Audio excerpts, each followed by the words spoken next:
નક્કી કરેલી હોય ફી 20,000 રૂપિયા હોય કે જે બી ફી નક્કી કરેલી હોય એ ફીથી વધુ તમારે ક્યાંય પણ ફી કોલેજમાં હાજર થવા જાઓ ત્યારે વધુ જમા નથી કરાવવાની. કારણ કે ઘણીવાર શું તમે સેકન્ડ રાઉન્ડનો પાર્ટ લો એ વખતે કદાચ એસએફઆઈમાંથી ગવર્મેન્ટમાં આવતા હતા, ગવર્મેન્ટથી એસએફઆઈમાં જતા હોય, એમાં પછી ડિફરન્સ જે બી હોય તે મેળવવામાં ઘણીવાર મુશ્કેલી વિદ્યાર્થીને વાલીને પડતી હોય છે.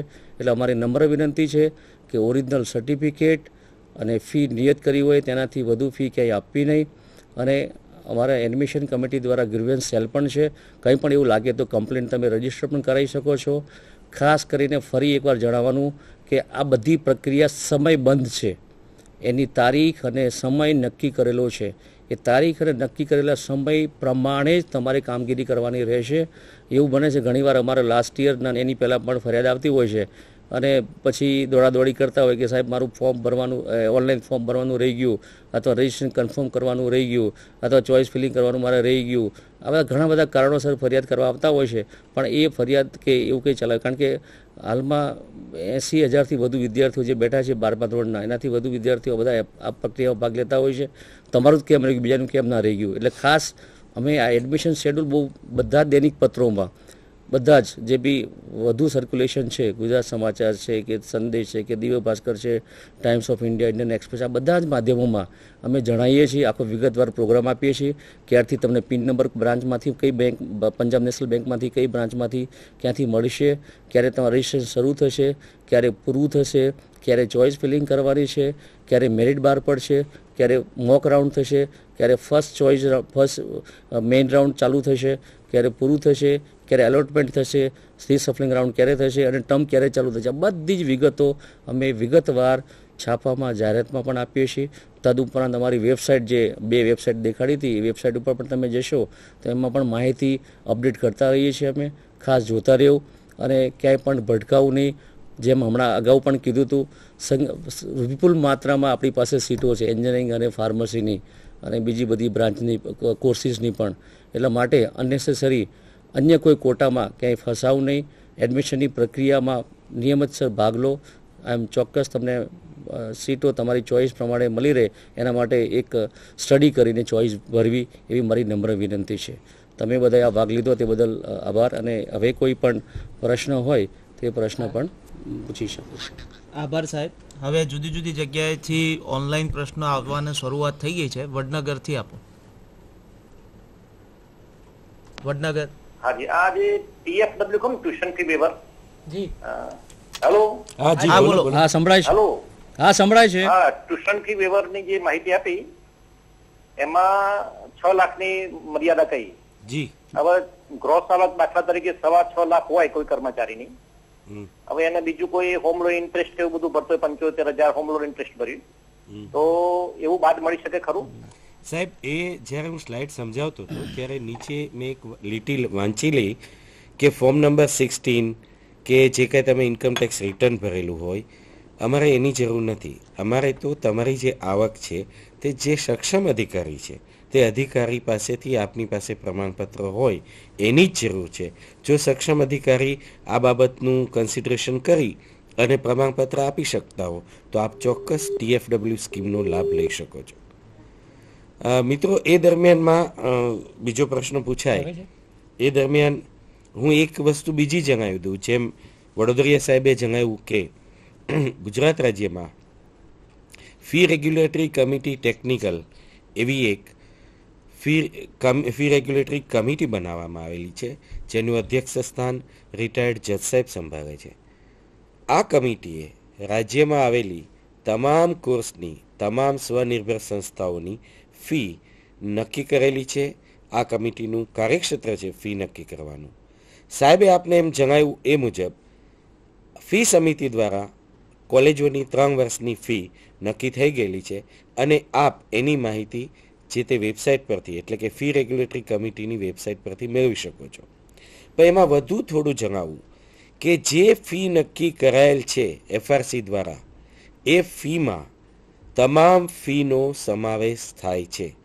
એટલે કે સંસ્થા આપની પાસેથી ફી રેગ્યુલેટરી કમિટીએ જે ફી નક્કી કરી છે તે ઉપરાંત અન્ય કોઈ હેડમાં ફી લઈ શકતી નથી.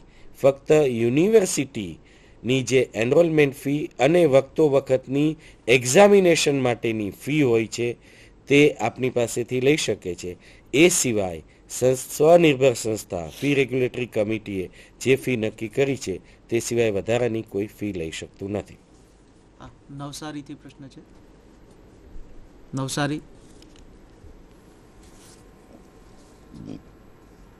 હા, તો પ્રશ્ન છે કે ધારો કે 12મા ધોરણમાં પર્સન્ટાઇલ 90% હોય અને JEE મેઇન્સમાં માનો કે 110 ગુણ આવ્યા તો એનું મેરિટ કઈ રીતે બને છે જરા સમજાવો. પહેલા સાહેબે વાત કરી એ પ્રમાણે બુકલેટમાં જોયું ત્યારે 100% ઉપર હોય છે. નહીં, આમાં એવું છે કે પર્સન્ટાઇલ ઉપર મેરિટ બનાવવામાં આવે છે ડિગ્રી એન્જિનિયરિંગમાં.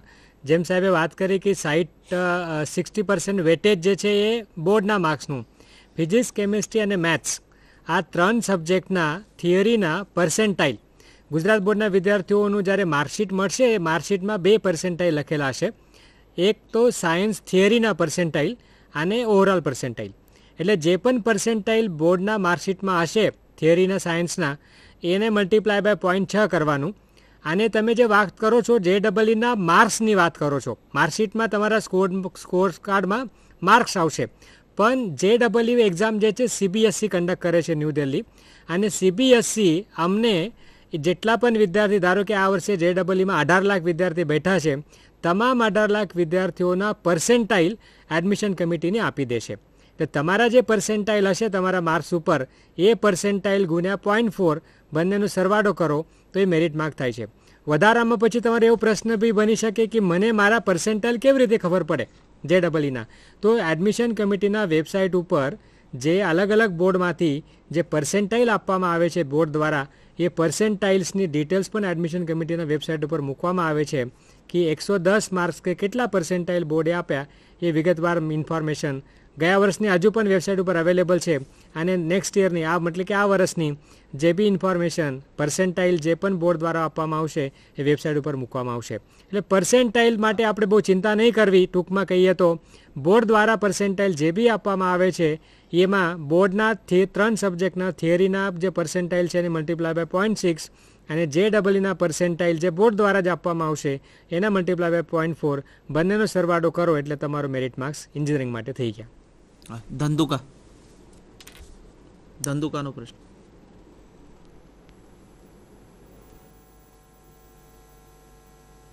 TFW કોટામાં એડમિશન મળે આપણને જી હાજી. અને એની અંદર આપણે નિરમા કે PDPU માં કે ધીરુભાઈ અંબાણીમાં મળે તો એમાં ફી ભરવાની થાય નહીં. સેલ્ફ ફાઇનાન્સ કોઈ પણ આપ જે 3 ઇન્સ્ટિટ્યૂટની વાત કરી એના સિવાય કોઈ પણ સેલ્ફ ફાઇનાન્સ ઇન્સ્ટિટ્યૂટમાં જો TFW સ્કીમ અંતર્ગત એડમિશન મળે તો એ કોર્સનો જે પીરિયડ છે 4 વર્ષ કે 5 વર્ષ, 4 વર્ષ સુધી આપણે કોઈ પણ પ્રકારની ટ્યુશન ફી ભરવાની રહેતી નથી. અને સાહેબ એ ખ્યાલ કેવી રીતે આવે કે આપણને TFW કોટામાં એડમિશન મળે? હા, મેં જે મારા પ્રેઝન્ટેશનમાં બતાવ્યું કે ઇન્ફોર્મેશન લેટર, એ ઇન્ફોર્મેશન લેટરમાં તમને એક ઇન્ફોર્મેશન આપવામાં આવે છે કે તમને ધીરુભાઈ અંબાણી ઇન્સ્ટિટ્યૂટમાં ઇન્ફોર્મેશન ટેકનોલોજી કોર્સમાં એડમિશન આપવામાં આવ્યું તો જે કોર્સ હોય એ કોર્સમાં ઇન્ફોર્મેશન ટેકનોલોજી -TFW લખેલું હશે. ધારો કે LDમાં તમને મળે તો મિકેનિકલ બ્રાન્ચ તો મિકેનિકલ એન્જિનિયરિંગ -TFW લખેલું હશે. અને એવા કિસ્સામાં તમારું જે બેંકનું ચલન નીકળે છે એ ચલન પણ 0 ફીનું નીકળશે. એટલે આપણે સમજવાનું કે આપણે હવે કોઈ ફી ભરવાની રહેતી નથી. વધુમાં ખાસ એ કહેવાનું છે કે જ્યારે તમે ઓનલાઈન ફોર્મ ભરો ત્યારે રજિસ્ટ્રેશન કરો ત્યારે ટીક કરવાનું રહેશે કે તમારા TFWમાં સીટમાં તમે પસંદગી ધરાવો છો. એ ખાસ ભરવાનું રહેશે, ટીક કરવાનું રહેશે કે તમારા TFWના કોટામાં એડમિશન લેવું છે. જો તમે TFWમાં ટીક નહીં કર્યું હોય તો તમને TFW કોટામાં એડમિશન મળશે નહીં. હવે અહીંયા કેટલાક વિદ્યાર્થી બેઠા છે એમાંથી પ્રશ્ન લઈએ. અહીંયા ઉપસ્થિત ચારે સરને મારા નમસ્કાર. હું વેદ ઇન્ટરનેશનલ સ્કૂલ ગાંધીનગરમાંથી આવેલો છું. મારું નામ દરજી બ્રિજેશ દિનેશભાઈ છે. મારો એ પ્રશ્ન છે કે કોલેજમાં એડમિશન કઈ રીતે કરી શકાય, કઈ રીતે કન્ફર્મ આપણે કરી શકીએ? એડમિશન કન્ફર્મેશન માટે જેમ અમને માહિતી આપી એ પ્રમાણે સૌથી પહેલાં તમારે જે તે બેંકની બ્રાન્ચમાંથી રજિસ્ટ્રેશન માટેની પિન લેવાનું રહેશે. પિન લીધા પછી જ્યારે બી મેરિટ ડિક્લેર થાય ત્યારબાદ પિન નંબરથી વડે ઓનલાઈન તમારે રજિસ્ટર થવાનું છે. રજિસ્ટ્રેશન કર્યા પછી ચોઇસ ફિલિંગનું જ્યારે મેરિટ નંબર ડિક્લેર થાય પછી ચોઇસ ફિલિંગ ચોઇસ ભરવાની છે. ચોઇસ ભર્યા પછી જ્યારે એકચ્યુઅલ એલોટમેન્ટ થતું હોય, રાઉન્ડ થાય મેઇન રાઉન્ડ, એ વખતે તમને જે બી એડમિશન બધા મળતું હશે એ એડમિશન સ્લીપ તમારે ઓનલાઈન જનરેટ કરીને એમાં જે કંઈ નિયત ફી હોય તે ફી એકવાર ભરીશો બેંકમાં, અને બેંકમાં ભર્યા પછી તમારું એ એડમિશન કન્ફર્મેશન ગણાય છે.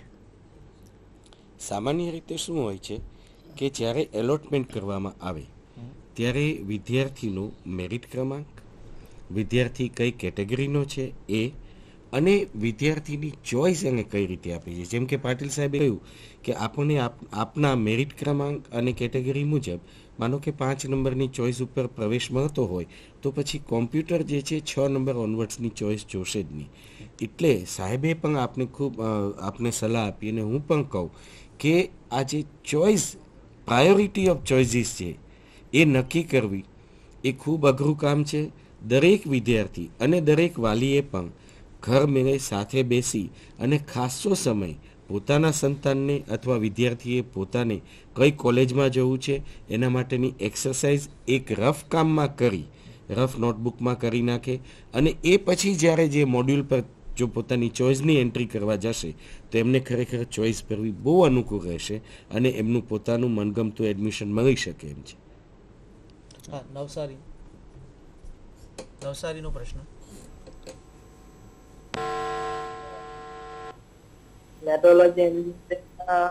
કેટલા ટકા મળે? ફરીથી રિપીટ કરશો, તમારો પ્રશ્ન નથી સંભળાયો.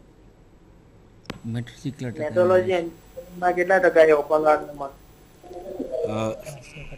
એડમિશન કમિટીની વેબસાઇટ પર ગત વર્ષે એટલે કે પ્રવેશ વર્ષ 2014માં તમામ એન્જિનિયરિંગ કોલેજોની તમામ બ્રાન્ચમાં તમામ કેટેગરી અને માટે કેટલા મેરિટ નંબરે અને કેટલા મેરિટ માર્ક્સ પર એડમિશન અટકેલું છે તેની સંપૂર્ણ માહિતી મૂકી દેવામાં આવેલી છે.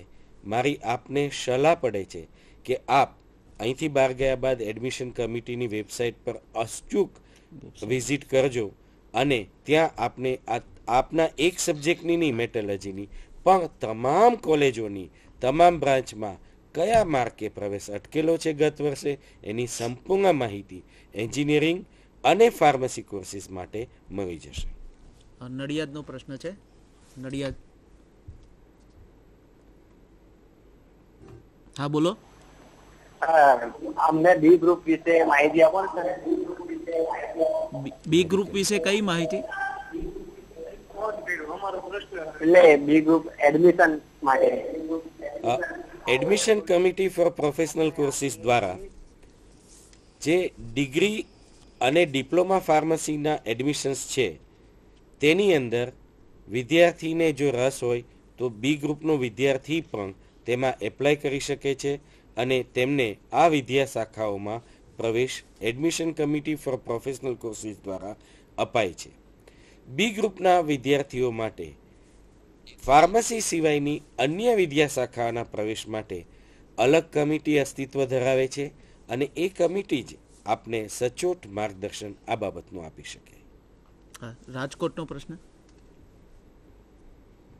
હા બોલો. આઈસીએસસી અને સીબીએસસી બોર્ડનું મેરિટ કેવી રીતના ગણવાના છો, અને કોમન મેરિટમાં જ લેવાના છો કે અલગ લેવાના છો? હા, યસ. લાસ્ટ 2 વર્ષથી જે છે આઈસીએસસી અને સીબીએસસીના વિદ્યાર્થીઓનો કોમન મેરિટમાં સમાવેશ કરવામાં આવે છે. જે પર્સેન્ટાઇલ પદ્ધતિ ઇન્ટ્રોડ્યુસ થઈ એના પાછળનો આશય એ જ હતો કે અલગ અલગ જે બોર્ડ છે એ દરેક બોર્ડની અલગ મેરિટ લિસ્ટ ન બનાવવું પડે, એટલા માટે જ આ પર્સેન્ટાઇલ પદ્ધતિ ઇન્ટ્રોડ્યુસ કરવામાં આવી. અને આ પર્સેન્ટાઇલ જે પણ આવશે, જે મેં 60-40ની પહેલાં વાત કરી, એ 60-40 કમ્બાઈન કરીને જે મેરિટ બને એ મેરિટના આધારે તમામ બોર્ડ્સ માટે, ગુજરાત બોર્ડ હોય, સીબીએસસી, આઈએસસી, આઈબી, ઇન્ટરનેશનલ બેકવર્ડ યા એનઆઈઓએસના તમામ બોર્ડના વિદ્યાર્થીઓ માટે એક સિંગલ કોમન મેરિટ જ બનાવવામાં આવશે. અહીંથી કોઈ પ્રશ્ન? પ્રશ્ન પૂછો સીધો. ધારો કે આપણને એસીબીસી દ્વારા કોઈ કોલેજમાં એડમિશન મળી ગયું હોય અને પછી જો આઈઆઈટીમાં નંબર લાગે તો કોલેજનું એડમિશન કેન્સલ કેવી રીતે કરી શકાય અને કેટલી વાર કરી શકાય? કોલેજનું જે એડમિશન જે હમણાં સમજાયું તે પ્રમાણે કેન્સલેશન માટેનું અમારું ઓનલાઈન પોર્ટલ છે, એનો ઉપયોગ કરી શકો છો. અને એ જે પણ સમય મર્યાદા છે એ સમય મર્યાદાની અંદર કરવાનું રહેશે. તમારે લોગિન થશો એટલે તમને તમારા મોબાઈલ ઉપર વન ટાઈમ પાસવર્ડ આવશે. એ જેમ કીધું એ પ્રમાણે 180 સેકન્ડ માટે વેલિડ હોય છે. તો ના થાય તો ફરી તમે ઓટીપી માગી શકો છો અને એ દ્વારા તમે એડમિશન કેન્સલ કરાવી શકો છો. પણ એ સમય મર્યાદામાં જો કરાયેલું હશે તો તમને ફાયદો થશે કે તમારી જે ફી જે ભરેલી હશે એ જે પ્રોસેસ પૂરી થશે એના પછી તમે મેળવી શકશો, પાછી તમને મળી જશે. અમુક જે બી એડમિનિસ્ટ્રેટિવ ચાર્જીસને કટ કરીને તમને આપી દેવામાં આવશે. એના બાદ પણ જો તમારે કેન્સલ કરાવો તો કરાવી શકશો. અને પણ જો તમે સમય મર્યાદામાં કરાવશો તો બીજા વિદ્યાર્થીઓને ફાયદો થશે કે તમારી જે સીટ ખાલી પડી હશે એ અમે બીજા વિદ્યાર્થીઓને એલોટ કરી શકીશું. વિસનગરનો પ્રશ્ન. વિસનગર. હા બોલો.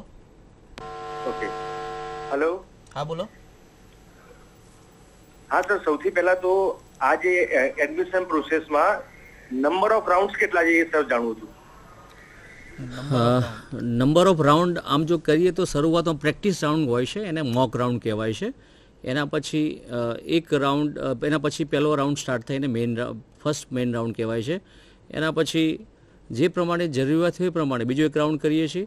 અને એના પછી જે બી વેકેન્ટ કોટા હોય, જે એકવાર સીટો 2 રાઉન્ડ પૂરા થઈ ગયા મેઇન રાઉન્ડ, એના પછી જે બી જગ્યાઓ ખાલી રહે એ પછી આપણે વેકેન્ટ કોટામાં જનરલ ડિક્લેર કરતા હોઈએ છીએ. પણ આ બધું જેમ જેમ પ્રોગ્રેસ થાય એની ઉપર આધાર રહેશે. ઘણીવાર જરૂર પડે તો અમે રાઉન્ડ પણ એક વધારી પણ શકીએ છીએ.